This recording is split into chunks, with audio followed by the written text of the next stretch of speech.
Capítulo 12 de Êxodo, o verso 43. Nós adentraremos o capítulo 13 até o verso 10.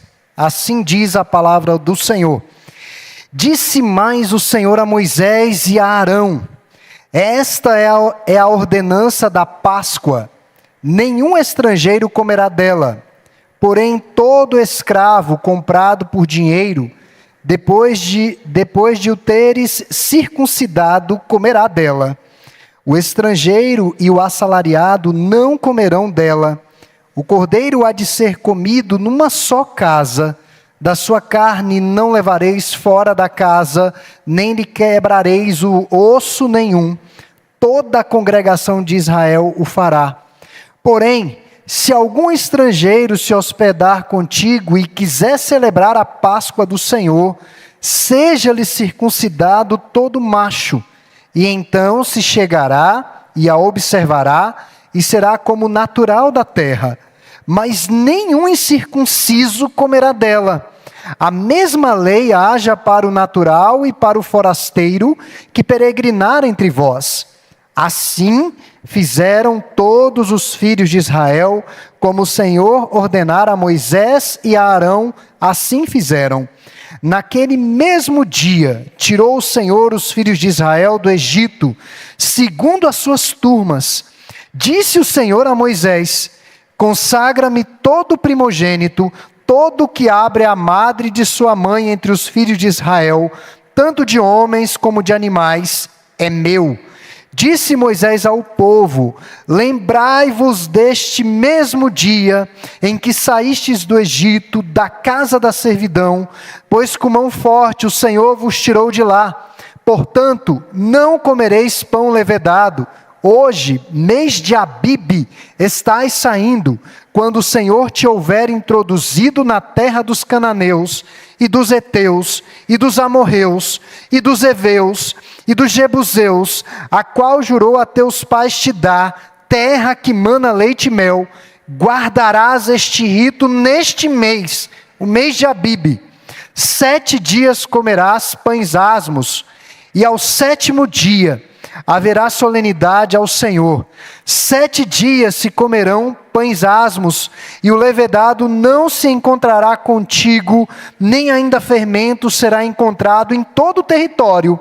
Naquele mesmo dia contarás a teu filho, dizendo: é isto pelo que o Senhor me fez quando saí do Egito, e será como sinal na tua mão e por memorial entre os teus olhos, para que a lei do Senhor esteja na tua boca, pois com mão forte o Senhor te tirou do Egito. Portanto, guardarás esta ordenança no determinado tempo, de ano em ano. Meus irmãos, nós, quando estudamos e também participamos de alguns tipos de turismos, tem vários tipos de turismos até ilícitos, mas existe um turismo denominado de turismo gastronômico. É um turismo que basicamente as pessoas vão a um local excêntrico, diferente, mas o objetivo principal é provar comidas diferentes de chefes renomados, um paladar diferente, adocicado, azedo, enfim. É o turismo gastronômico.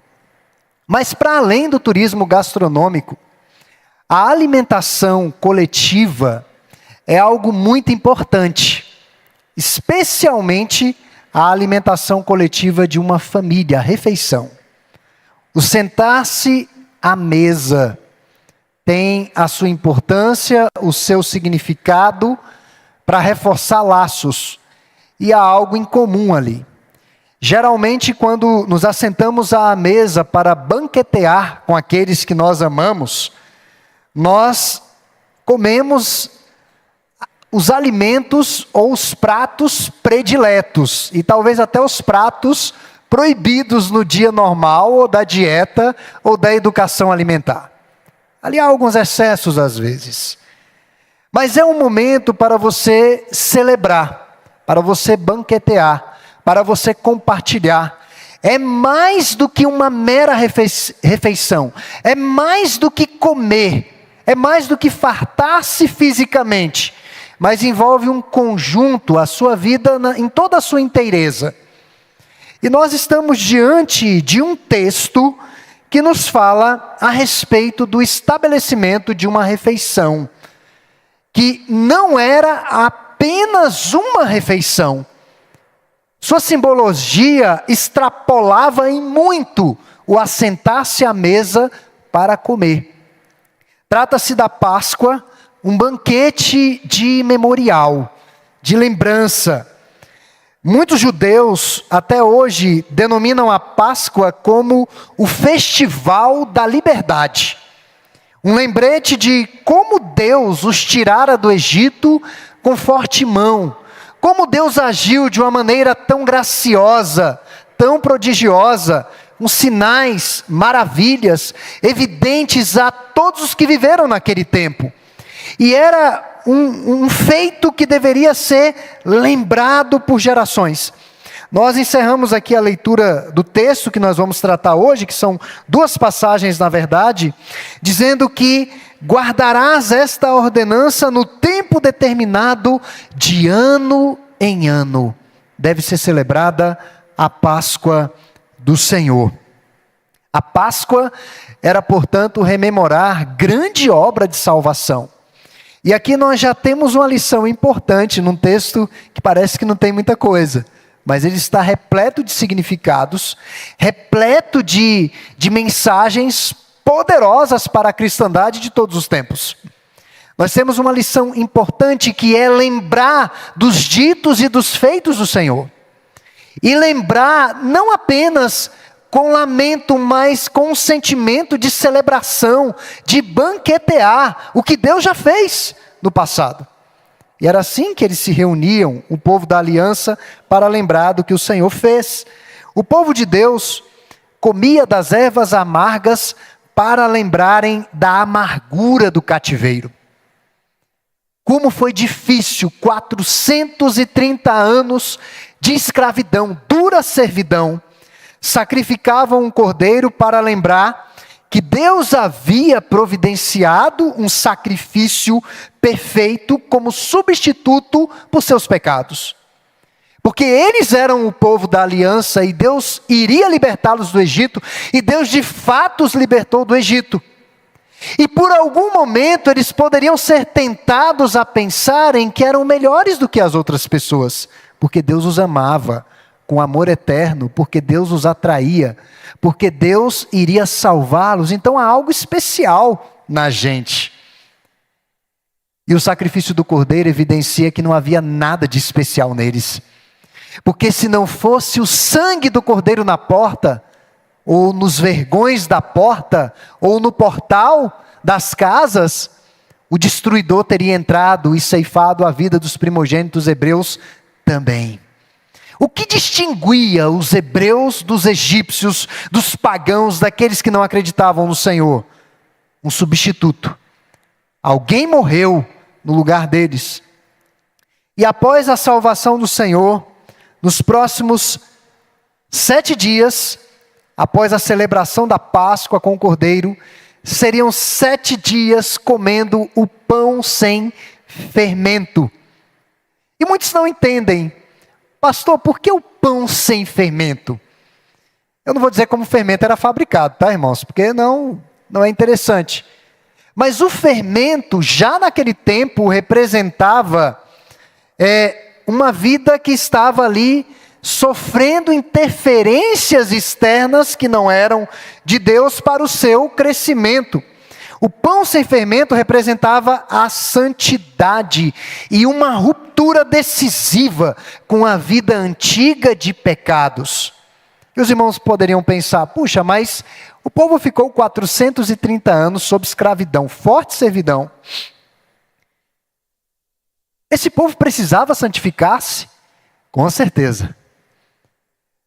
Muitos dos maus hábitos que eles adquiriram no Egito, na convivência com o Egito, eles levaram para a peregrinação. Inclusive, esses maus hábitos espirituais foram a causa deles terem morrido no deserto e de não terem herdado a terra prometida. A idolatria, o paganismo. Pouco tempo depois da liberdade, o ouro do Egito, que nós vimos na semana passada, que fazia parte dos despojos, o ouro, a prata, o ouro do Egito, que foi usado também para o tabernáculo, ele foi usado para construir o quê? Um famigerado bezerro de ouro.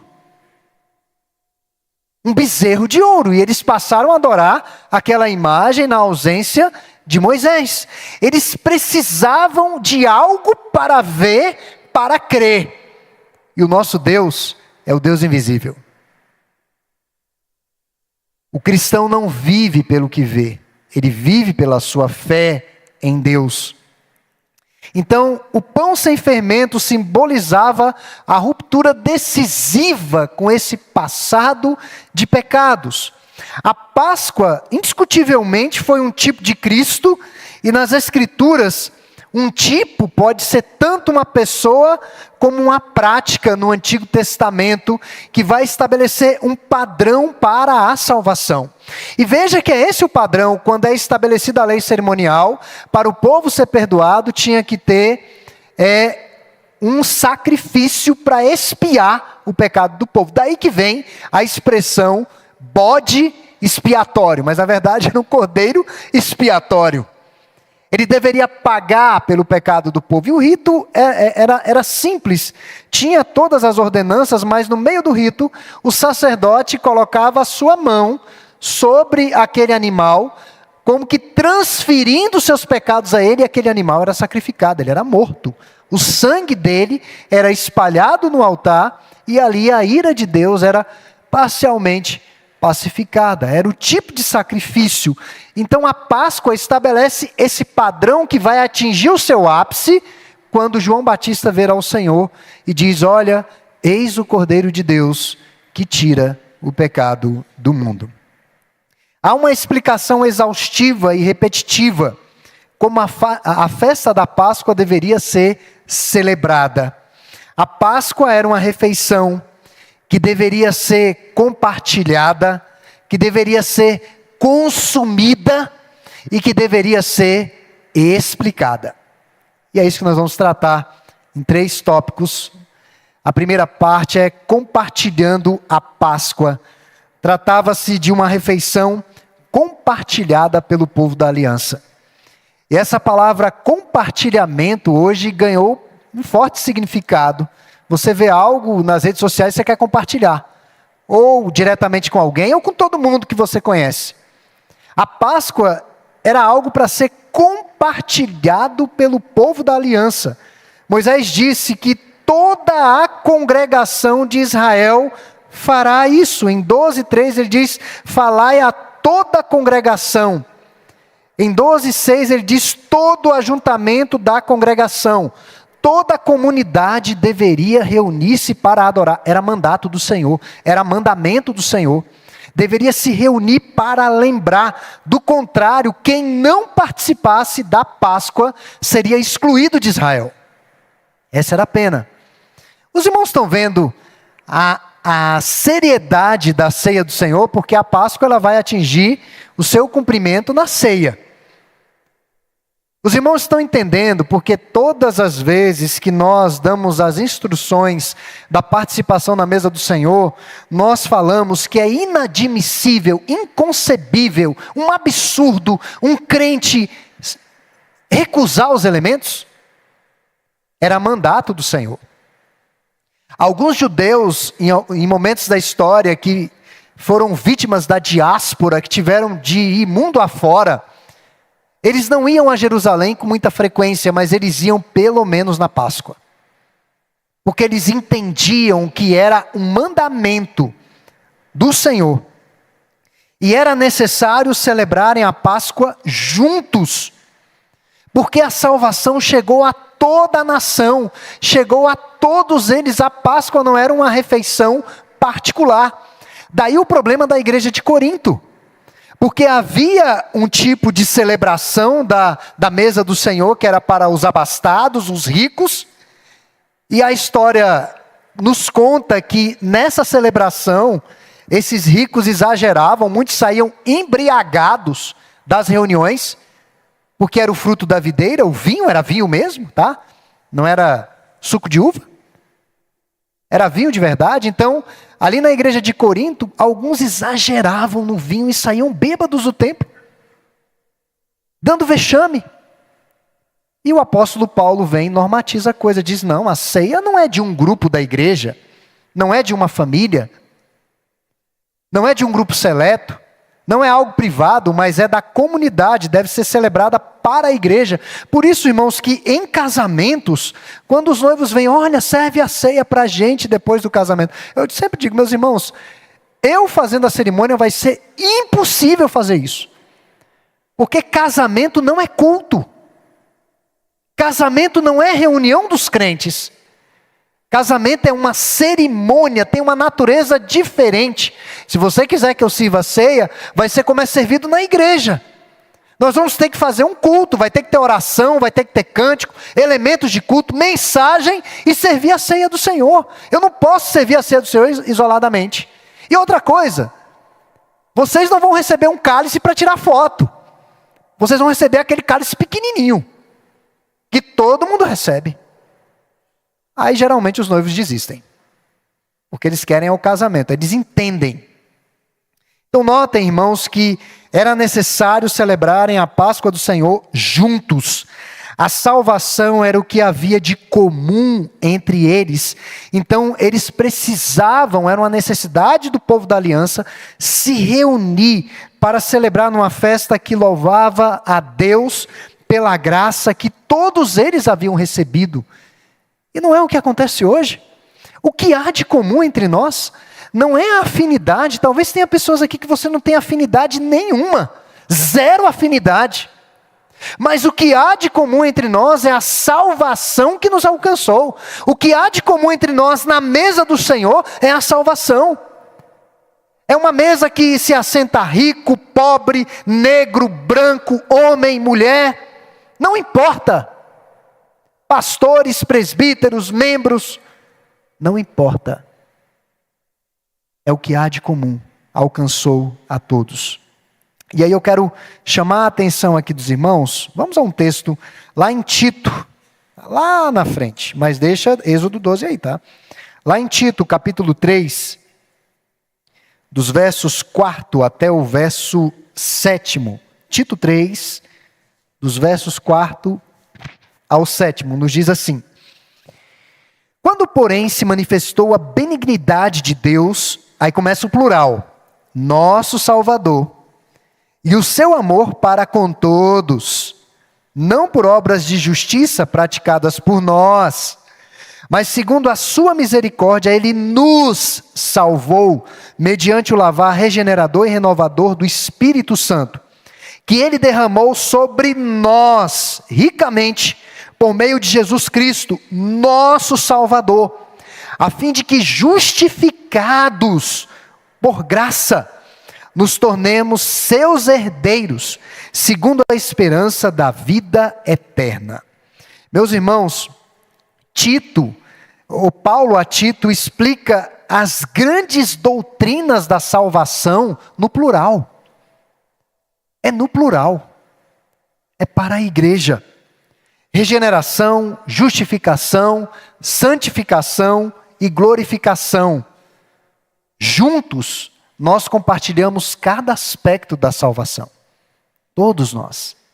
Então, a Páscoa deveria ser compartilhada, comunicada, não é nem comunicada, mas celebrada conjuntamente, tá? Por isso que era um feriado, o povo parava, cada um na sua casa, com o seu cordeiro, as famílias, naquele momento, parava e celebrava a Páscoa do Senhor. Segundo, um lugar à mesa. Todos os hebreus estavam incluídos, inclusive as crianças nesse tempo, tá? Claro que no Novo Testamento ela ganha contornos, e esses contornos evidenciam que para participar da mesa do Senhor, eu preciso discernir o corpo e o sangue, coisa que uma criança ainda não faz, tá? Mas todos participavam da mesa, mas Deus disse que havia pessoas que não poderiam participar da refeição. Nós sabemos que na fuga do Egito, um misto de gente foi com os hebreus. Alguns egípcios, alguns estrangeiros, porque perceberam que o Deus de Israel era realmente poderoso. Então eles foram com os hebreus. Os estrangeiros não poderiam participar da Páscoa. Não poderiam participar porque eles não eram membros da comunidade da aliança, do pacto com o Senhor. Não era uma questão racial, mas uma questão da graça, do pacto da graça. Eles não haviam depositado a sua fé em Deus. Então, batismo e ceia são exclusivos para o povo da aliança. E como a Páscoa, a ceia do Senhor também não é para todos, irmãos. Não é. Por isso que a gente orienta sempre. Você que é membro de uma igreja genuinamente evangélica, ou seja, subentende-se que você faz parte do pacto, você deve acessar a mesa. Agora, você que não é crente, você que não é membro, cuidado, não entre. Porque preceito do Senhor é que os filhos da aliança partilhem dessa refeição. Nós não podemos ter a comunhão com Cristo se não tivermos a fé no sangue dele. É essa a ideia. Os estrangeiros poderiam participar da refeição, e a ressalva que aparece no texto que lemos, a normativa por Moisés, inspirado pelo Espírito Santo, eles poderiam participar após passarem pelo rito da circuncisão, que era o sinal de entrada na aliança e no pacto. Após terem recebido o sinal, Deus sempre, e aqui tem uma lição importante também, que não é o fato de não ser judeu, não é o fato de não ser crente, de não ter nascido numa família cristã, que vai lhe impedir de ter acesso à salvação. Deus sempre ofereceu a salvação a estrangeiros, a quem estava fora da comunidade de Israel, e Deus continua oferecendo a salvação àqueles que não são cristãos, independente da sua raça ou da sua etnia. Lá em Mateus capítulo 8, verso 11, o Senhor Jesus afirmou: digo-vos que muitos virão do Oriente e do Ocidente, e tomarão lugares à mesa com Abraão, Isaque e Jacó no reino dos céus. Ou seja, muitos que não eram judeus, muitos que originalmente não estavam na comunidade do pacto, da aliança, mas que foram enxertados, que foram colocados nessa comunidade. E essa promessa, meus irmãos, se cumpre na cristandade em suas múltiplas manifestações de tribos e nações, quando se assentam à mesa para compartilhar a ceia do Senhor. Como é bonito de ver. Estrangeiros, pessoas de diversos lugares, que jamais se encontrariam, mas a cruz, o sangue de Cristo os une à mesa do Senhor. A refeição pascual deveria ser preparada e consumida da maneira que Deus estabeleceu, e não do jeito que eu acho que tenho que consumir. Quanto às instruções para o consumo, eu quero chamar a atenção, quando o texto fala, para não quebrar os ossos do cordeiro. Não quebrem os ossos do cordeiro. Quando o Senhor Jesus foi crucificado, João vai relatar que foram quebradas as pernas dos 2 ladrões que foram crucificados com o Senhor. Mas os ossos do Senhor não foram quebrados. Está lá em João 19, 32 a 33, você pode ler em casa, e o 36 especificamente. O fato dos ossos do Senhor não terem sido quebrados nos garante que Cristo foi o sacrifício perfeito pelos nossos pecados. Moisés orienta o povo: não quebrem os ossos do cordeiro. E era uma prática os ossos serem quebrados, porque o crucificado ficava agonizando por um bom tempo, eles deixavam até certa hora. E se o crucificado não morresse, eles quebravam os ossos para dar um colapso e ele morrer logo. Mas quando foram quebrar os ossos do Senhor, eles perfuraram o Senhor na lateral do corpo do Senhor. E eles perceberam que já não havia sangue nenhum, saiu água. Já estava morto, desfalecido. Daí não quebraram os ossos do Cordeiro de Deus. Após a Páscoa, chama a atenção aí o capítulo 13, que vinha a festa dos pães asmos. 7 dias comendo pão sem fermento. Talvez isso não seja um grande sacrifício para muitos aqui. Mas os judeus amavam pão com fermento. Imagine um pão sem fermento. O pão, quando vai para ser assado, ele vai bem pequenininho, né? É um pão que não iria crescer, ia ficar daquele tamaninho, bem pequenininho. Isso serviria para lembrá-los da necessidade de uma vida santa diante de Deus. Haja vista que o fermento representava pecado. Partilhar refeições era sinal de comunhão. Comer o pão, beber o cálice do Senhor é muito mais do que um mero símbolo. É uma realidade espiritual. O que Cristo fez na cruz é tão parte de nós quanto aquilo que comemos ou bebemos. É exatamente essa ideia. Você não vive sem comer, você não vive sem beber. Se você cria uma rotina de tomar muito líquido e tem um dia que você, por um motivo ou outro, não pode tomar muito líquido, você vai sentir falta daquilo. Se você é igual eu, um pouquinho viciado no café, praticamente movido à cafeína, tenho que me libertar disso, hoje eu percebi. Se você ficar sem tomar o bendito café, o que vai acontecer? Aquela dorzinha de cabeça, né? E você nem entende. Ué, mas você está passando mal, do nada. Não, era o café. A ideia de que Cristo é tão parte de nós, da nossa vida, quanto a refeição. Você saltar uma refeição, passar um dia sem comer, 2, eu acho que ninguém aqui passou 3 ou 4 dias sem comer. Mas às vezes acontece de você saltar uma refeição. Vai chegar um momento que a coisa vai ficar complicada para você. Tem gente que o bom humor delas depende da refeição. Se tiver com fome, sai de perto. Tem que comer. A ideia da mesa do Senhor é que essa refeição é parte de nós. Cristo é parte de nós, como aquilo que comemos ou bebemos. E daí nós temos o último tópico, que é explique a Páscoa. A Páscoa não deveria ser apenas celebrada, festejada, na comunhão com os irmãos, achar um lugar à mesa, mas ela deveria ser explicada. É o que diz dos versos 8 até o verso 10. Não deveriam literalmente escrever em suas mãos ou na testa, como os judeus fizeram em alguns momentos, né? Literalmente. Eles escreviam nos umbrais das casas, a lei do Senhor. Tem alguns irmãos que fazem isso. É até uma coisa interessante, você colocar alguns versículos e tudo mais, para você lembrar do Senhor, lembrar da lei do Senhor, mas não era uma questão literal.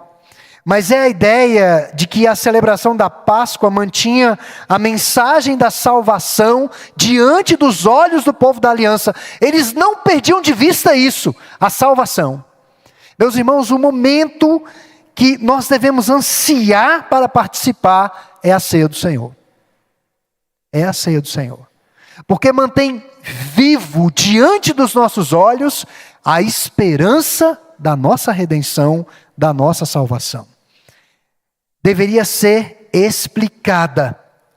E quem assumia a responsabilidade para a instrução das crianças eram quem? Os próprios pais. Os pais explicavam. E daí muitos dizem, pastor, mas eu não tenho muito conhecimento bíblico, eu não tenho muita condição. Meus irmãos, se você não tem condições de dizer algo que aconteceu na sua vida, uma transformação na sua vida, aí fica difícil de dar testemunho. Se os irmãos assistirem um filme, todos aqui assistirem um filme, você vai ter condições de explicar pelo menos alguma parte do filme, a não ser que você tenha um problema de cabeça. E você realmente não, ou o filme não lhe interesse. Você assistiu, dormiu no filme. Acontece com muita gente aqui que eu sei. Mas, meus irmãos, se você vê um filme, se você lê um livro, você vai ter condições de falar alguma coisa sobre esse filme e sobre esse livro. Se te perguntarem. Como que você não tem condições de falar a respeito da salvação àqueles que te perguntarem? Como que você não tem condições de explicar a respeito da redenção para os seus filhos, para os seus netos, para a sua posteridade, dar testemunho do que Deus fez na sua vida? Meus irmãos, é algo surreal. Era um testemunho pessoal centrado na obra de Deus. O que Deus havia feito ao resgatar o seu povo da escravidão era tão milagroso, tão poderoso, maravilhoso, que deveria ser lembrado não só durante alguns anos, mas para sempre. Era um estatuto perpétuo. De ano em ano, eles deveriam celebrar a Páscoa. Então, meus irmãos, é responsabilidade nossa dar testemunho pessoal a respeito da salvação e do Evangelho aos nossos filhos. Não é o nosso testemunho que vai converter os nossos filhos. Importante deixar claro isso. Quem vai converter os nossos filhos é o Espírito Santo. Mas os nossos filhos não podem ter a menor sombra de dúvidas que somos crentes no Senhor Jesus. Jamais eles podem duvidar disso. Nós não podemos fracassar nisso. Podemos fracassar em tudo, mas nisso não. Ainda que eles não sejam crentes, eles têm que dizer: meus pais são crentes.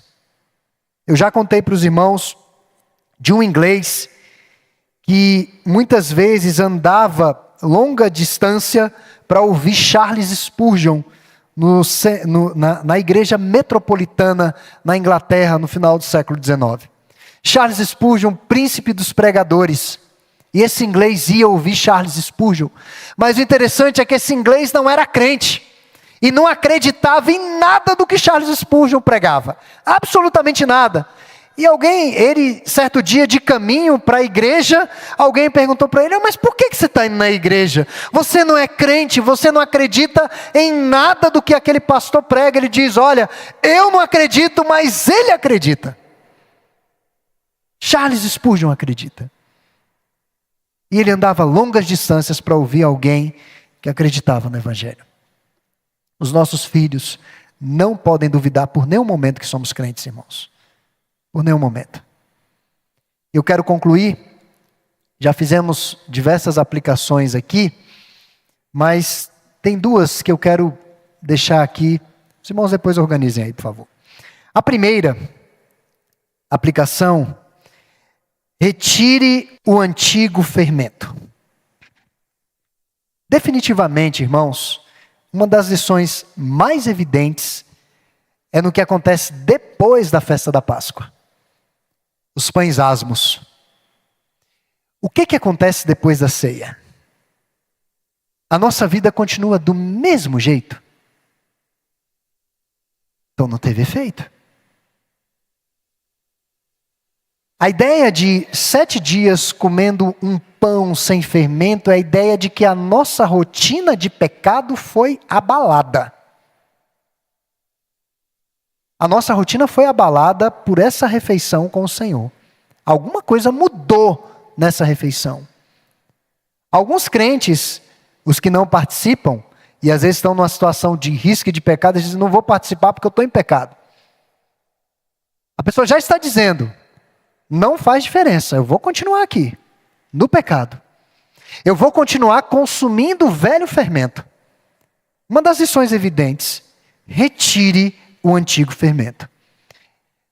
Uma linguagem para entendermos o bom português: arranque os aditivos mundanos para ser feliz. Arranque, elimine da sua vida todos eles. Tire esses aditivos. Eu não preciso de uma tatuagem para ser feliz. Eu não preciso de um piercing para ser feliz. Eu não preciso entrar em dívidas extremas por uma viagem para ser feliz. Em dívidas extremas para ter algum bem para ser feliz. Eu não preciso viver como os ímpios vivem para ser feliz. Eu preciso retirar o fermento. Eu preciso retirar aquilo que atrapalha. Porque, meus irmãos, se a nossa vida está cheia do velho fermento, é impossível nós termos uma vida abundante com o Senhor. Se o seu coração, a sua mente está cheia demais, sobrecarregada com o mundanismo, não tem como, irmãos. Aí é impossível, aí é inócuo tomar a ceia. É preciso participar da refeição, mas tirar o fermento. Tem que tirar o velho fermento. Cristo é suficiente. Suficiente. Precisamos varrer o antigo fermento dos nossos corações e vivermos de maneira pura, santa e agradável ao Senhor. E eu quero chamar a atenção para mais um texto, lá no Novo Testamento. É lá na primeira epístola de Paulo aos Coríntios, no capítulo 5, os versos 7º e 8º. Primeira epístola de Paulo, no capítulo 5, versos 7º e 8º.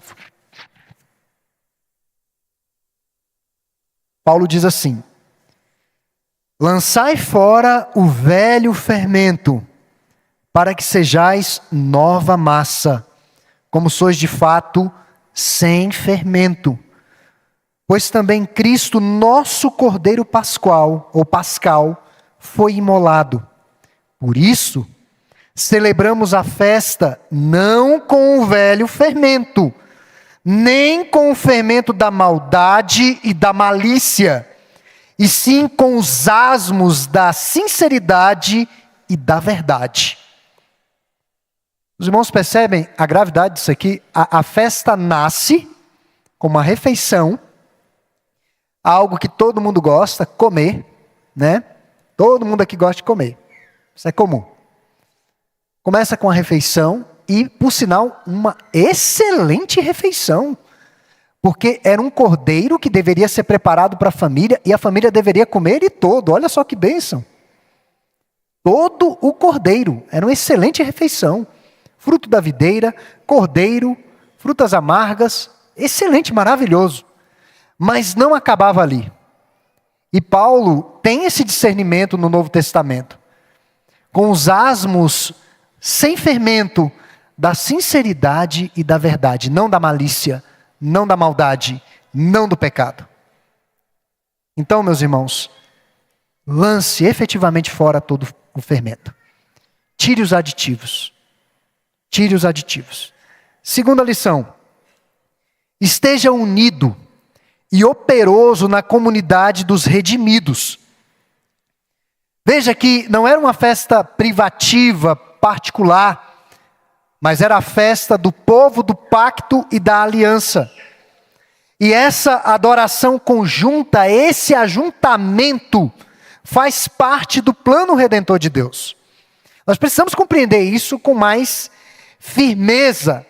Cada cristão deve cultivar particularmente a sua comunhão com Deus. Mas o cristianismo não é um chamado para você viver solitariamente. Eu preciso ser admoestado.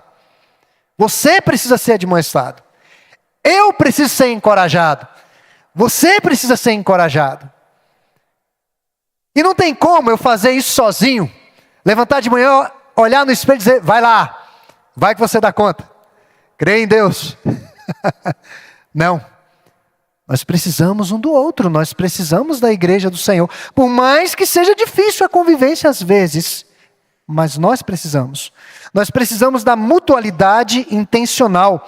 E a Santa Ceia é um símbolo poderoso da nossa união como povo da aliança. É o símbolo mais poderoso, é a ceia do Senhor.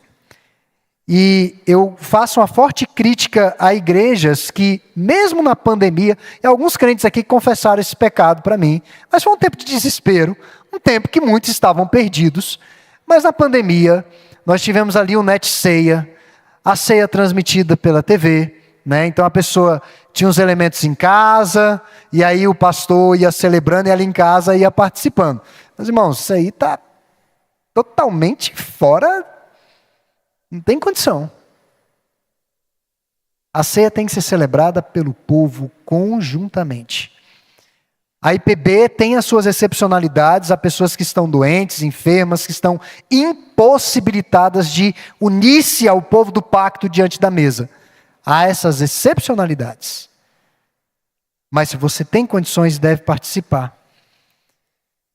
Comer do pão e beber do cálice junto com a igreja do Senhor é estar conectados com Cristo e com os nossos irmãos. Ter união com Cristo significa ter união com a igreja. Não há união com Cristo sem união com a igreja do Senhor. Então, meus irmãos, eu quero finalizar trazendo essa exortação. Nós devemos ficar cada vez mais firmes, porque o dia se aproxima. O dia do Senhor. Nós devemos estar juntos, sendo encorajados a ficarmos firmes na fé com o Senhor. E mesmo que em meio a essa mutualidade enfrentemos situações que são ruins, quantas situações ruins eu não já passei na igreja? E você também. Mas o Senhor planejou essa igreja. O Senhor uniu esse povo. E o Senhor está nos santificando. Eu com a minha chatura, você com a sua chatura, todo mundo se santificando. É necessário. Então a igreja não é um clube social. Não é um clube do Bolinha, da Luluzinha, não é nada disso. Igreja é corpo vivo de Cristo. Então que o Senhor possa nos ajudar. Esse símbolo da Páscoa aqui está para além de um símbolo, para além de uma refeição importante na vida do crente. Esse símbolo aponta para a necessidade de lançar fora o velho fermento e a necessidade de intencionalmente nos envolvermos com a igreja do Senhor. Que Deus aplique essa palavra aos nossos corações.